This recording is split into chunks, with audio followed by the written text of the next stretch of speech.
UN security council की बैठक में पाकिस्तान से कड़े सवाल पूछे गए। बैठक में पहलगाम हमले की कड़ी निंदा की गई।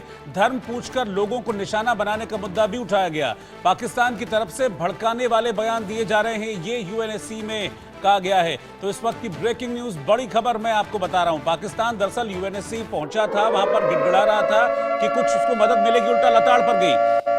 यूएन महासचिव ने पहलगाम हमले की निंदा की है। यूएन महासचिव एंटोनियो गुटेरेस ने चेतावनी दी है कि भारत पाकिस्तान संयम बरतें। वो ये भी कह रहे हैं सैन्य विकल्प समाधान नहीं है, ये यूएन की तरफ से कहा गया। दरअसल जब पाकिस्तान ने देखा कि वो चारों तरफ से गिरता जा रहा है, कुछ रास्ता मिल नहीं रहा, मुंह से मिसाइल छोड़ने पर भी कुछ हो नहीं रहा है, तो भागा भागा पाकिस्तान पहुंचा यूएन और यूएनएससी से कहा कि हमको भारत से बचाइए। लेकिन पहले तो पाकिस्तान को लताड़ पड़ी। धर्म पूछकर जिस तरह से अटैक किया गया, हिंदुओं को मारा गया, उस पर लताड़ पड़ी पाकिस्तान को। और अब ये जरूर एंटोनियो गुटेरेस की तरफ से कहा गया है कि सैन्य विकल्प समाधान नहीं है। लेकिन मुझे लगता है कि मेजर मोहम्मद अली शाह, यूएन का कोई बहुत ज्यादा रोल इसमें है नहीं, क्योंकि जब आतंक बढ़ रहा था तब तो यूएन की तरफ से कुछ कहा नहीं गया जाता। और अब इस तरह का इंटरफेरेंस, मुझे लगता है कि भारत शायद इसको सीरियसली लेगा नहीं।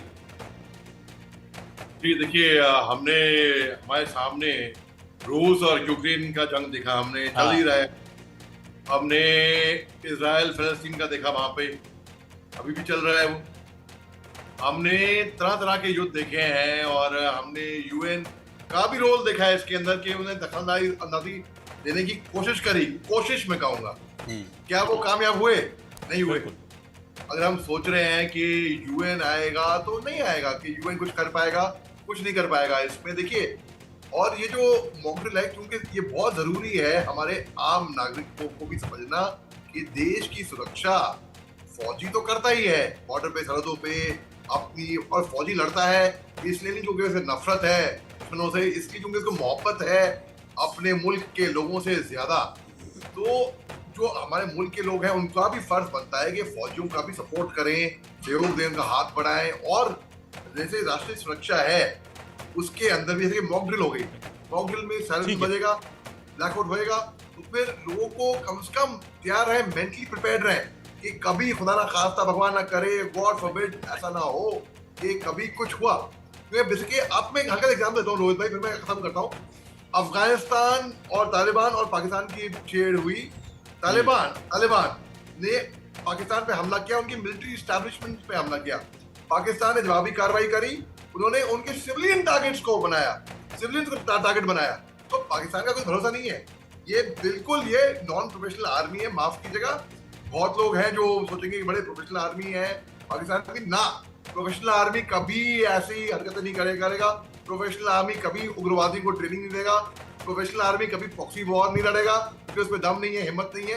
तो बेसिकली हमारे सिविलियंस को भी तैयार रहना चाहिए। और यूएन की बात करते हैं तो यूएन का कोई रोल इसमें होगा नहीं। हमें आत्मनिर्भर है, और हर तरह से आत्मनिर्भर, केवल मैन्युफैक्चर ऑफ डिफेंस इक्विपमेंट नहीं, इस पे भी हमको आत्मनिर्भर बन के रहना पड़ेगा। जी ठीक है, मैं तेजावत साहब के पास चला हूं। तेजावत साहब, ये अब सलाह दी जा रही है यूएन की तरफ से कि सैन्य विकल्प समाधान नहीं है, लेकिन इन परिस्थितियों में आपको सबसे बेटर ऑप्शन क्या लगता है जिससे पाकिस्तान को अकल आ जाए, या फिर ठिकाने लगा दें उसको?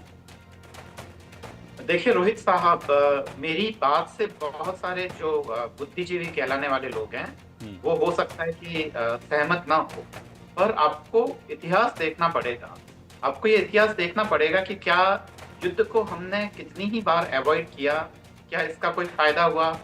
हमने तमाम जो ऐसे जो चैनल्स थे जो कि हम इस्तेमाल किए हैं, हमने कई बार पाकिस्तान को कराया, पर उसके बाद में आप उस पूरे इतिहास में 1947 से लेकर अब तक के भारत के नुकसान को एसेस कीजिए।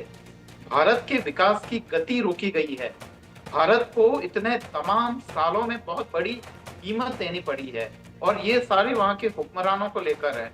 तो भले ही हम एक बहुत बड़े पूरी तौर पे हम लंबी लड़ाई में ना उलझे, पर पाकिस्तान को यह चेतावनी देना तो जरूरी है। और कोई भी युद्ध नहीं चाहता है, भारत के पॉलिसी मेकर्स भी ये नहीं चाहते हैं, क्योंकि उनको अपने देश का विकास करना है। पर जब आप सारे रास्ते ही बंद कर दें, तो क्या केवल हम युद्ध से बचने के लिए, क्या हम यहाँ के बेकसूर लोगों की हम जान जाने का हम इंतजार करते रहे, वहाँ पे ट्रेनिंग कैंप बनते रहे, यहाँ पे आतंकवादी आते रहे? और हम युद्ध नहीं करेंगे और उसके बाद में हम इंटरनल सिक्योरिटीज के इश्यूज उठाएं।